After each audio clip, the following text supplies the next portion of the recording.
Oh,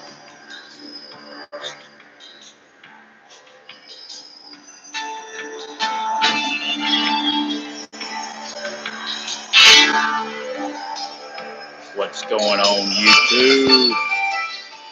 This is going to be a great video.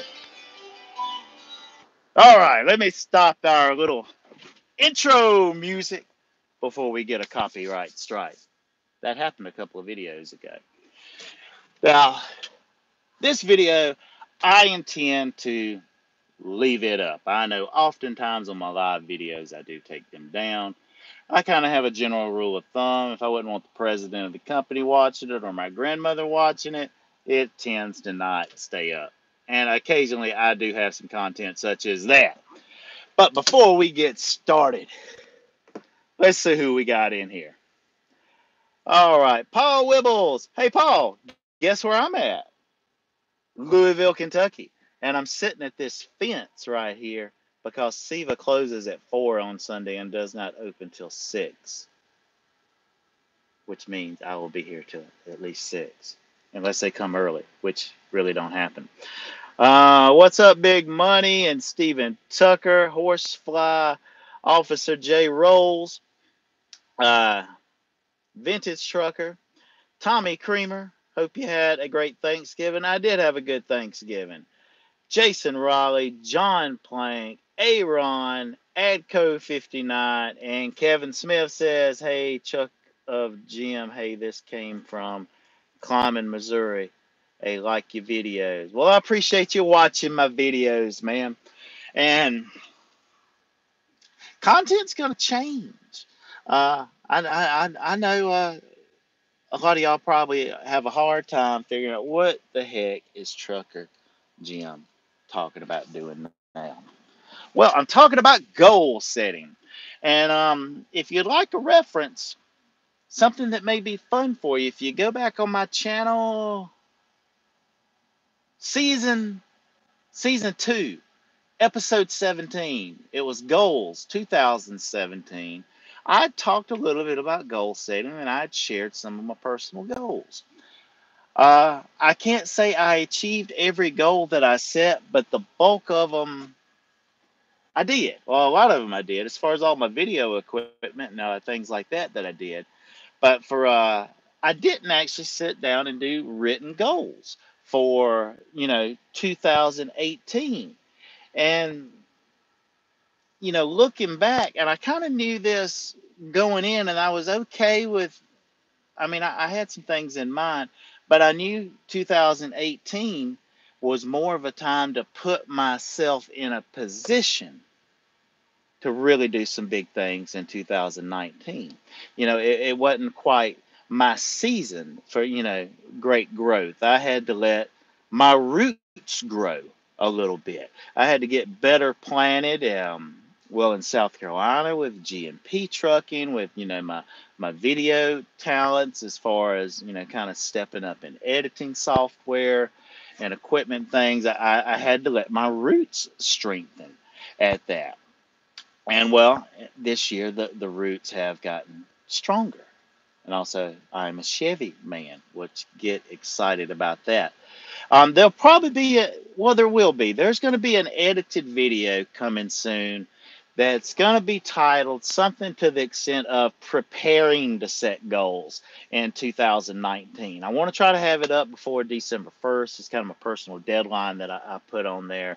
But using December to get yourself geared up and ready and put him through. Hey, but does anybody know if you put it on airplane mode, can you go live and not get in? Oh, it's not airplane mode. It's do not disturb mode. And I knew that. Let's see. Can I access that? I can. It's the moon until this evening. Boom! We are on Do Not Disturb now, so no phone calls will be coming in. But let's see, I was talking about goals, right? And an upcoming video, I hadn't started planning it out yet, but to get prepared to do goals for the upcoming year. So there obviously will be a goal video coming. But Here's the number one the number one key to setting a goal. Now, the hard part for a lot of people is actually deciding what you want. Like, I just want to do good, it don't matter how. No, that's wishy-washy. That nothing's gonna happen. And until like a goal is like written down, it's not a goal. It's just a wish then. If you just got something you thinking about would be cool to do, or you might have the ability to do floating around in your head, well, guess what? A phone call is going to come in or another idea, and boom, that one's gone forever. You just let genius escape you. It was there. Something from the universe put inspiration into your mind, something you wanted to do, that you saw how to do it, but then it passed. The whole key is you have to write things down, because then they become something real. It exists. And I'm taking that same principle not just to my goal setting, which I have bought a 2019 at a glance day timer, which, if all I was doing is delivering loads and driving a truck around, I could probably get by without that. I'm wondering if how effective I could have been, with that. But I'm going to be doing things around Greer, a lot of times, and making a lot of G&P videos come the first of the year. But I have another goal in addition to that for my off time. But as far as goal setting, like I reflect back on a lot of my content, and if you guys are like, don't change, Jim, you can always go back and watch older videos, guys. There's like 400 of them. Like, seriously, there's like 400 videos on this channel. And the majority of them are set up in the same format. There's me around whatever truck I'm in at the time, going places trucks go, and showing some road footage from the truck, and playing some music. And when I have a teachable moment, I tend to share it. There's a lot of it. There's a whole lot of that. And the majority of that content was not planned, certainly was not scripted. It was just running gun, just as stuff happens, get what you can on camera, and then I just try to put it together for a video. Maybe find, I don't know, some connection to all the madness of those clips, and figure out what the heck I'm going to name it. Well, I'm not going to do that anymore. That was great practice, and it's pretty cool. I have developed the skills to be quick on my feet as far as video and stuff and all that. Maybe that'll come in handy at times, but you can't build a career on that. You have to have a foundation, and you have to have a plan. And if you can have some mastermind allowance, some other smart people around you, well, that's just even better for inspiration and ideas. But on big videos, they get their very own notebook. That's right. Now, there's one for the G&P Trucking YouTube channel. We're not going to talk about that just yet. That'll be coming. The ultimate how to back an 18-wheeler video, my most popular video on my channel with about 25,000 views is one I made over 2 years ago of how to back a trailer. And it's pretty good. I've got some very positive comments at, some of the things I talked about in that video, like turn towards the trouble and things like that, really helped them out. But it is far from a perfect backing video. This next one, it's going to be just as the title suggests, the ultimate how to back an 18-wheeler video. This is going to be one that's going to become a classic. It's going to be showed, and I'll say in the video, it's okay for truck driving schools to, show it. It's going to be good. But that's not going to be the next video. The next video is going to be this, the 2019 International LT.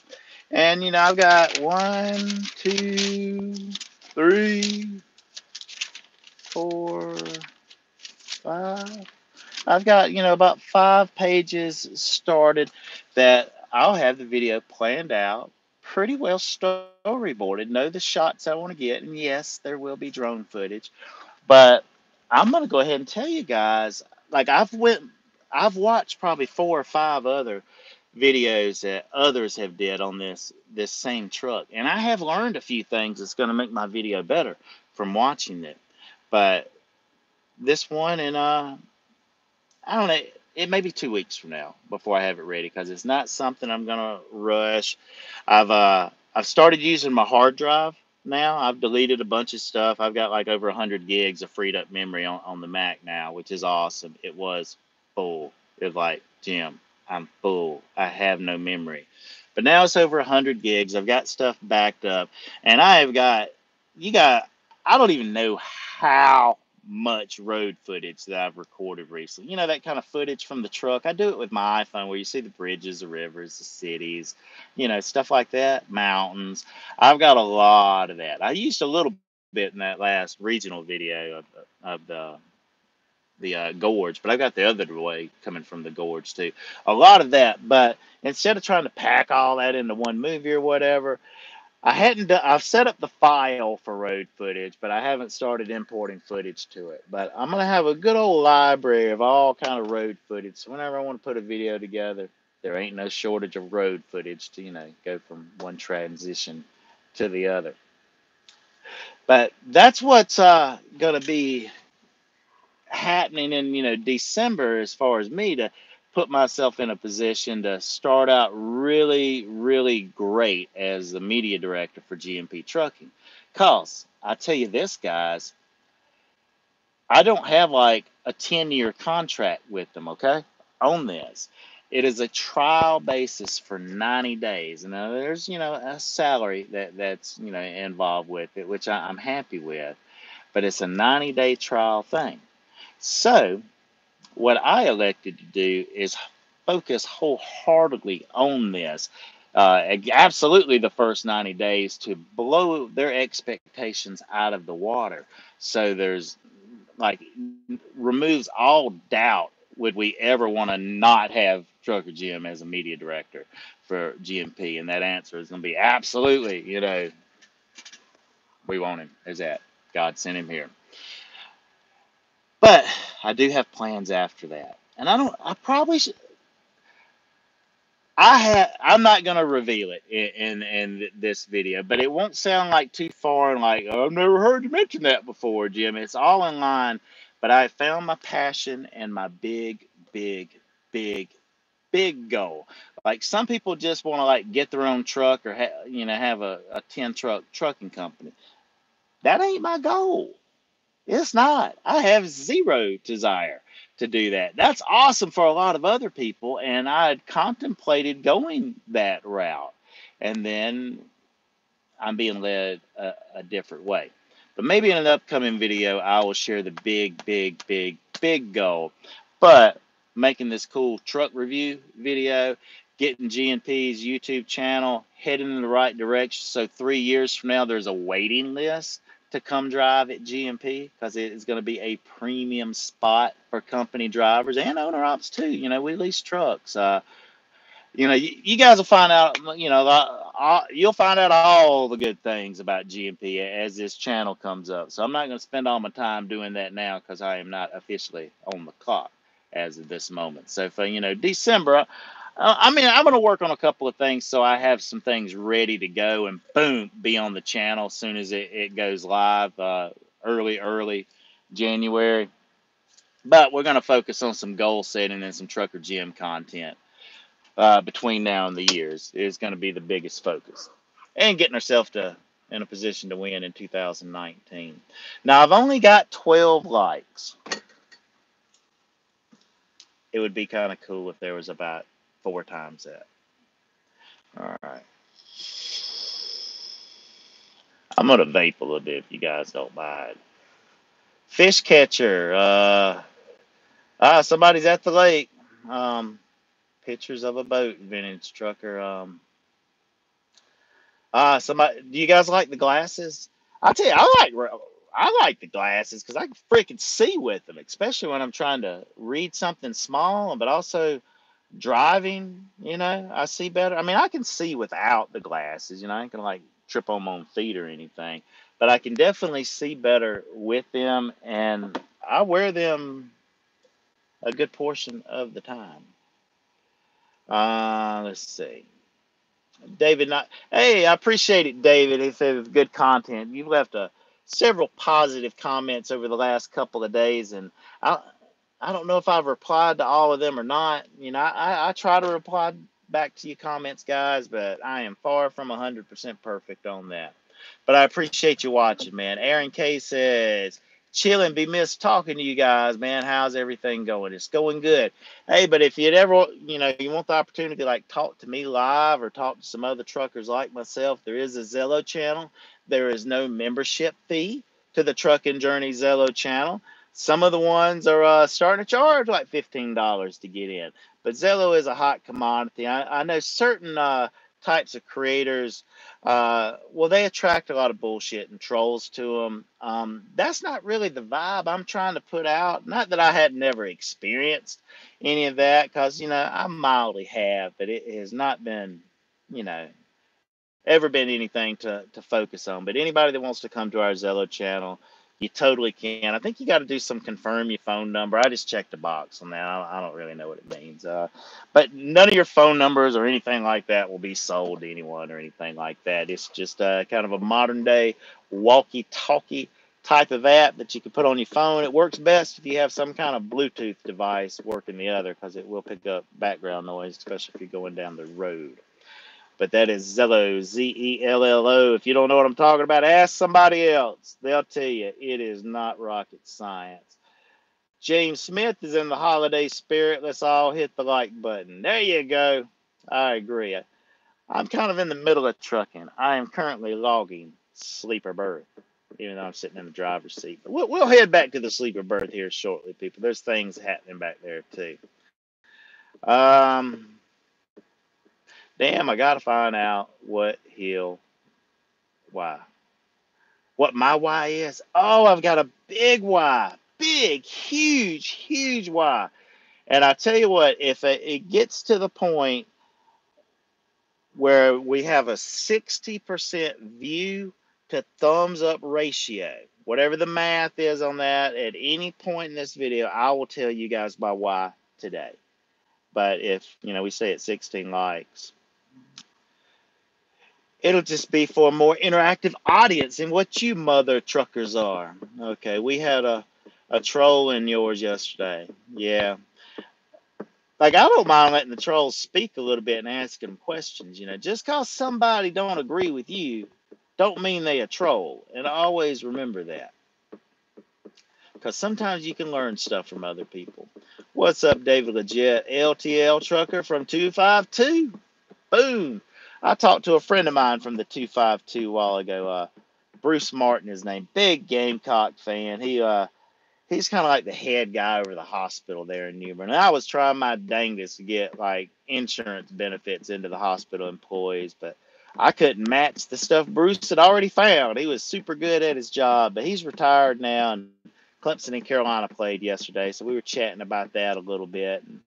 And he told me he had got, I don't know, something septic and almost died earlier in the year. Was in intensive care for like 11 days, but because he's in such good health, his body survived, and so did his heart and soul. So that is, I was happy to hear that. That would really suck if I found out my buddy Bruce had passed away from an unexpected illness.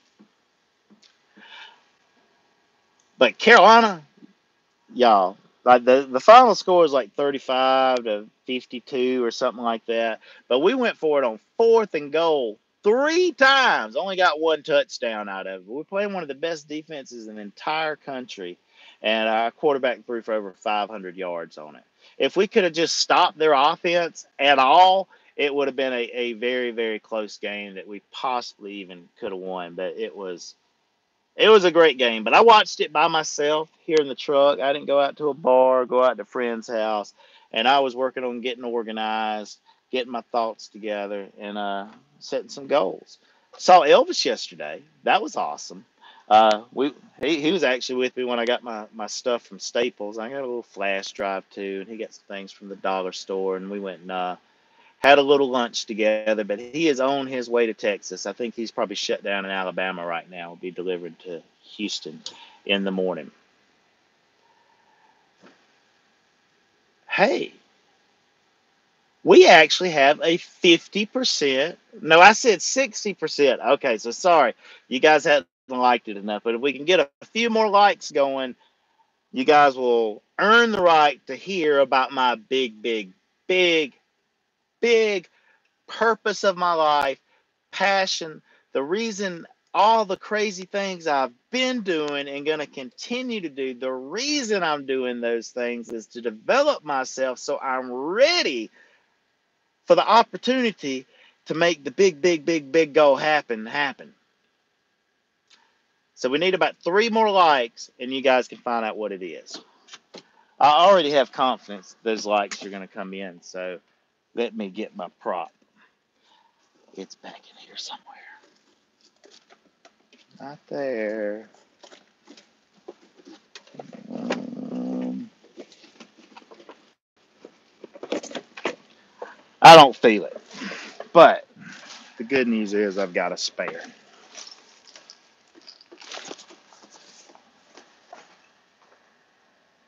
All right, we have reached our threshold. I've done half-hearted attempts to do this justice in the past.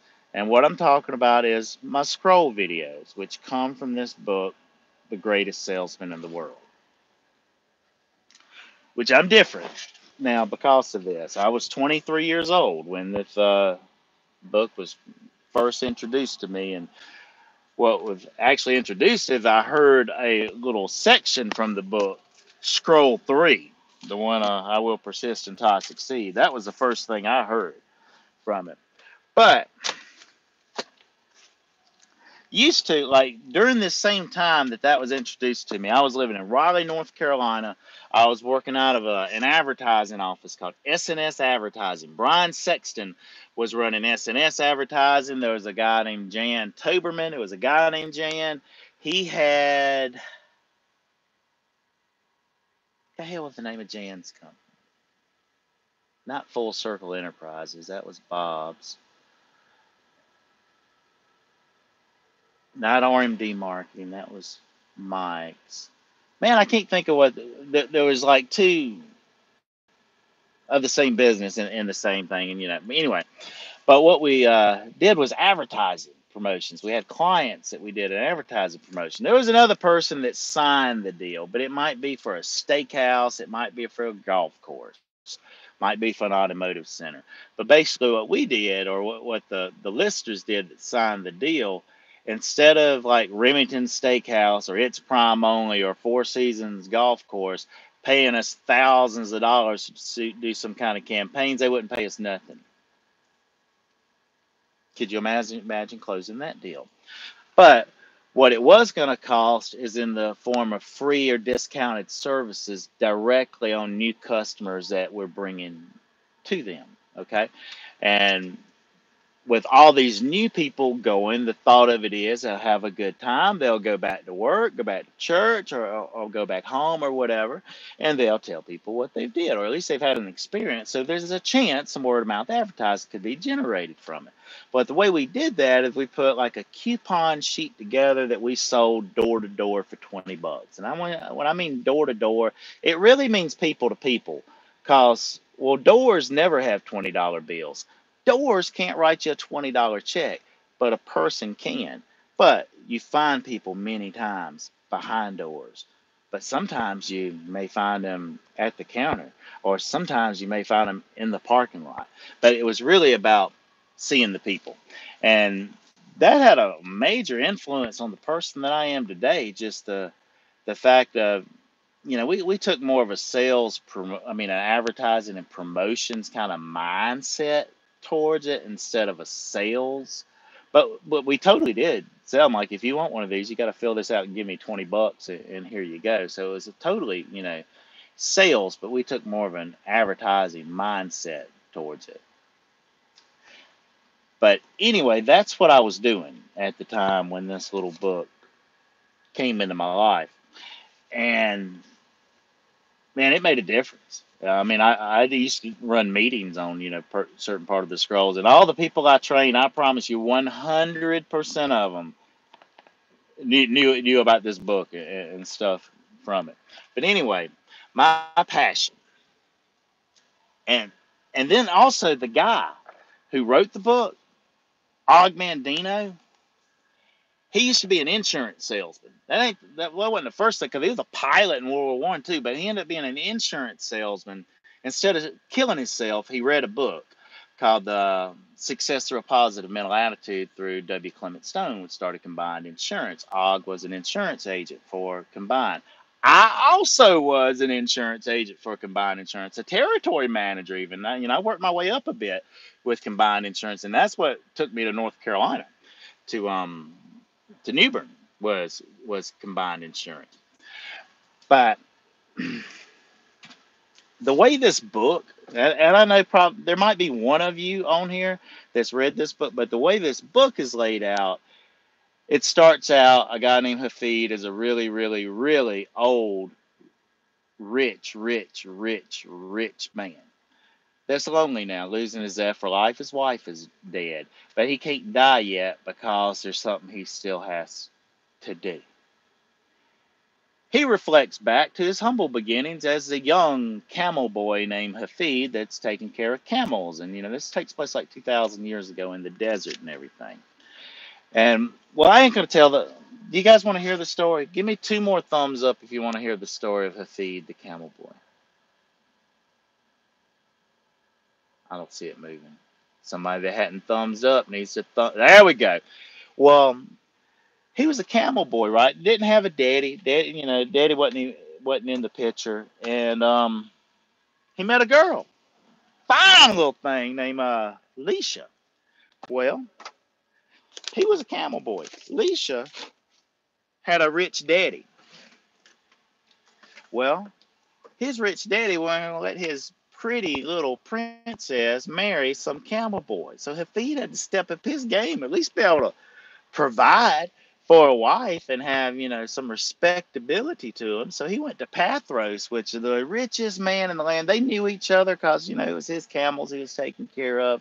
Pathros always kind of liked the kid because he's had a good attitude about him and everything. And Hafid was like, look, I got to set my game up. And he thought the way to do that is to be a salesman, because he saw the salesmen that would come in there. They had their rings and their fine robes and everything, and just seemed like they had their shit together and everything. Those were the guys, Hafid looked up to. And he said, I want to be one of the salesmen. And, Pather, have you ever sold anything? No, I've been taking care of camels, man. So he gave him, talked to him a little bit about it, gave him this robe, this super, you could wear it your entire life robe. This thing was so high quality. It didn't come from Old Navy. I mean, this thing was super nice. Had, these insignias on the sleeves and everything. And he told him, okay, here's, a couple of dineros or whatever kind of coins, they had back in the desert back then. And go to Bethlehem. And a feed flock. Bethlehem. He remember all the salesmen talking about how Bethlehem, man, that's a bum territory. It sucks going to Bethlehem. Everybody's broke in Bethlehem, We don't want to go there. We want to go to, Jerusalem or, somewhere else. Well, anyway, Hafid takes off to Bethlehem, and he's showing people his robe, and tell them how much it's going to cost and everything. Like, no, that's too much money. That's too much money. I'll give you 1 denaro for it, and all this. And the deal was he had to.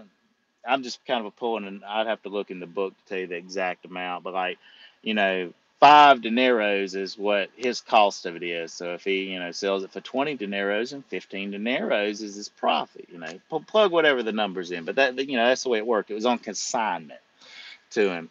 Well, he ended up spending a little bit of money he had because he stayed in a room one night. It was all comfortable, on a business meeting kind of thing. And then, well, he hadn't sold his robe. Next night, it's cold. Cold. He's in a cave, right? Cold. He looks over here, and and he's feeling heartbroken. He hadn't sold nothing. He's a big old failure. Ain't got nothing. Been getting hammered, and there's this. I mean, not hammered, drunk or anything. Hammered with no's and negativity. So his thinking was starting to get stinking, and well. There was this man and woman. with a newborn baby crying because it's cold. Like his feed was cold. Imagine how cold a little newborn baby was. Well, for some reason, something told him here. And his robe he was supposed to sell, he gave it to him. They wrapped the baby in and everything. They like, "Ooh, go, go, go, yeah." He was all nice and warm and everything. And then Hafid says, "Well, I guess I can head back to, the little trade empire. Damascus, I think, is the city that they were in." And he's walking back, and he's like, "What the heck am I going to tell Pathros? Not only was I a failure and not sell this thing, but I gave it away. I'm not bringing it back. I owe him, the money he gave me. I owe him, the cost of this. I have nothing to show for it. I'm tired. I'm hungry. I got to walk through this freaking desert for however many miles it is between these two places. Maybe I can make up a story and say bandits took it. Yeah, and maybe you won't. You'll let me off the hook a little bit if I make up a story."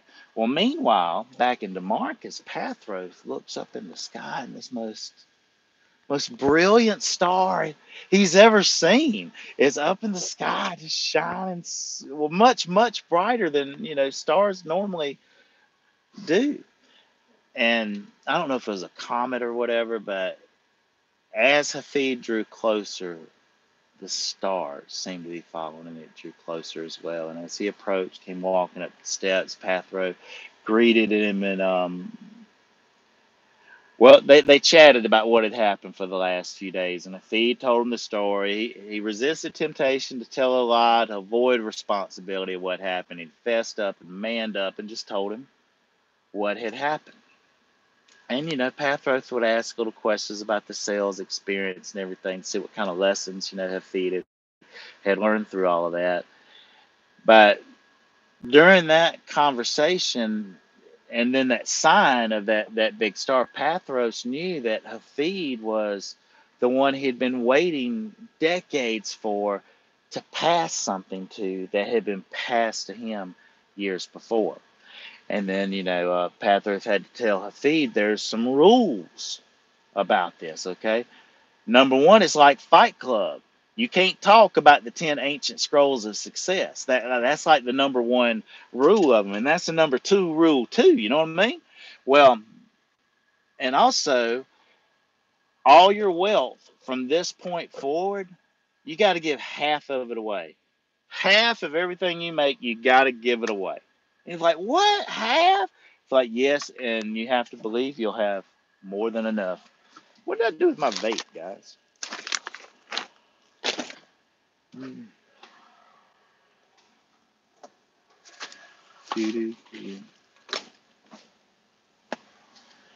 Hmm. I don't know what I did with it. Anyway, you have to give half of it away. Well, then in the story, anyway, then Hafid, takes off, with a loaf of bread or whatever, however many, a few little coins or whatever, and the scrolls, gets room. He sits down, he opens it up. It starts with scroll number one, which in these, they're, like on lambskin or like leathery kind of scrolls. He opens up the first one and it starts out, "Today I begin a new life. Today I shed my old skin, which hath too long suffered the bruises of failure and the wounds of mediocrity. Today I'm born anew, and my birthplace is a vineyard where there is fruit for all." And it goes on, and it talks about how you live with each scroll for 30 days. You read it in the morning, at night, and then after you take a midday meal, you read it again, on this time aloud. And there's 10 of them. And all 10 of them are about how to remove a bad habit and replace it with a good one. And then, there's one about love, there's one about persistence, one about laughter, one about controlling your emotions, multiply your value 100-fold. I will act now. Then it ends with the last one, which I have not read to you guys yet, called the Salesman's Prayer. And then at the end of the scrolls, it flashed forward. The guy's old, one of Jesus. I'm kind of giving the ending away in this. So if you don't want to know the ending of the greatest salesman in the world, stop this video for the next 2 minutes and then come back. because I'm going to tell you how it ends. It's a shocking ending. Okay, I'm gonna do it. Spoiler alert! Here it comes! Here it comes! One of Jesus' disciples come like rolling up. This was after Christ had been, crucified, and he wanted to talk to Hafid, and they're like, "How do you know? How can we know who he says he is? Because could be like one of them Jesus killing kind of guys, Because Hafid was, well, I ain't gonna tell you the whole story, but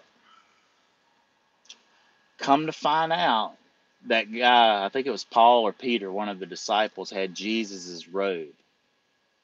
The robe Jesus had wore his entire life. Back then, things were made with quality and made to last a lifetime. So a man's robe, in Jesus' case, was given him when he was an infant baby in a cave. And he had worn it his whole life until it was taken off him to him to be, nailed to a cross and then be resurrected. It was the same robe that Hafid had given away in that cave. It wasn't in the manger like the Bible story. This was in a cave instead. It had the same insignia that it describes earlier in the book. So, like, this news told Hafid, okay, this is what I'm supposed to pass, the scrolls to. But with Hafid, the rules were different. It had been passed down, like, I don't know, countless or 10 generations or something like that from Pathros. It came, I don't know who gave it to Pathros, but him, and then Hafid, you can't talk about it. You have to give away, half of what you make, and you can only pass it to one, when you're given the sign to let you know that's the one. Well, when Hafid passed it to actually one of Jesus' disciples, there was no rules. You just pass it to the right one. That person can do whatever they see fit with it, share it with the entire world. There's no more secrecy behind it, is the way that went. And that's the way the book ends. Well, my passion, I can't say make a movie about it because 2 hours ain't enough time to tell this story that I'm going to tell that is directly influenced by this book right here. Yes, there will be, I will need millions and millions of dollars to make it because, yes, there will be some footage that's shot on location out in the freaking desert. Yes, as far as the story of this book. Yes, we will have to have somebody that's a whole lot better than me in special effects and also document recreation because of the way the scrolls are going to be in. And there's going to be some kind of like supernatural locking mechanism, like when one scroll's, open and ready to be read or whatever, and then when it's completed, it seals back up and the next one unlocks. Uh, I don't know. I need somebody besides me to figure out how to make that look cool. But all that's going to be going on. But simultaneously, but it can't be done in 2 hours. It's gonna. I'm thinking it's gonna take 24 hours. So this is actually gonna be like a mini series, if you will. 24 episodes, all about an hour long. That story is going to be going on, and as the series plays out, then we will go through each scroll in that some kind of way. I hadn't wrote the script yet. They're going to be intertwined, and they're totally going to be a part of it. But also, in addition to that going on, there's going to be two other simultaneously stories going along with it. One is going to be a character loosely based on me that this book he was introduced to in Scroll 3 at 23 years old. And it's going to, as the episodes go on, the person gets older. 21 years is going to take place to it's 44. And, and finally, like, on the path to amazing success, But also intertwined with, the story inspired from the story in the scrolls is going to be the story of the man who wrote the book, Og Mandino, which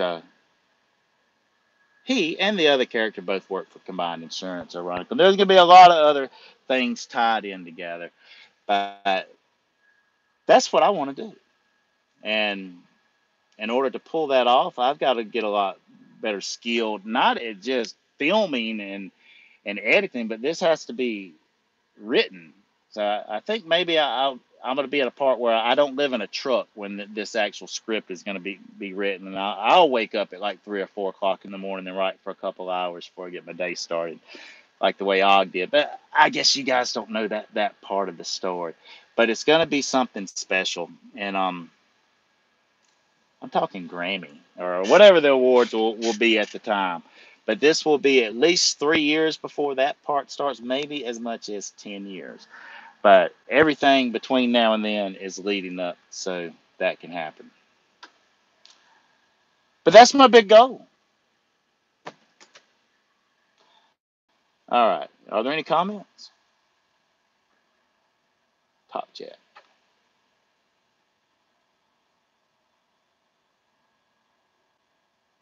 Somebody found an RVT hat in a bathroom. I guess that was a lucky find. Not doing too good, Jim. Ah, Jay Norton was in here. I'm sorry I didn't see you comment earlier, buddy. Uh, let's see. The optimistic cynical took his son to the... Oh, I got some action here. Well, guys, they are unlocking the gate.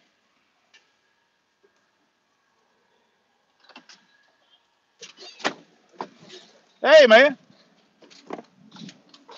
How you doing? Doing a live YouTube video. How you doing? Well, not bad at all. Right on. I'll leave, Are you behind me? Not yet. I was going to slide in the side. I saw this. I went and said, I don't think there's enough room for me to get in there. That. Yeah. You should. I don't think I had my CB on. Did you try to holler at me? No. Okay.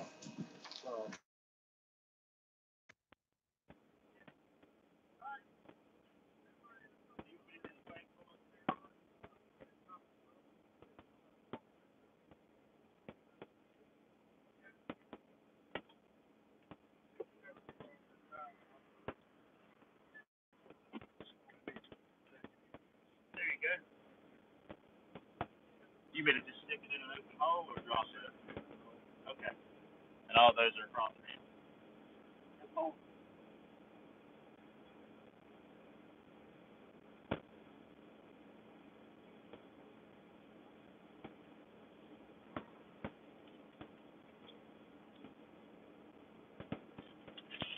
All right. Thanks a lot. All right, people. I don't know if my audio cut out on that, but SIVA is up and running, and I've got 3 hours of clock left. I've got a pre-plan right across the bridge in Indiana, Jeffersonville, Indiana. And I'm going to see if I can go ahead and grab that tonight and get on the road and out of Louisville versus having to wait till in the morning. But I don't know where my audio's coming from, if it's from the truck, from the thing. You never know with this kind of stuff. So I'm out of here, guys. Thanks for tuning in. But your comments are always welcome. I want to hear about your goals, too. See you guys.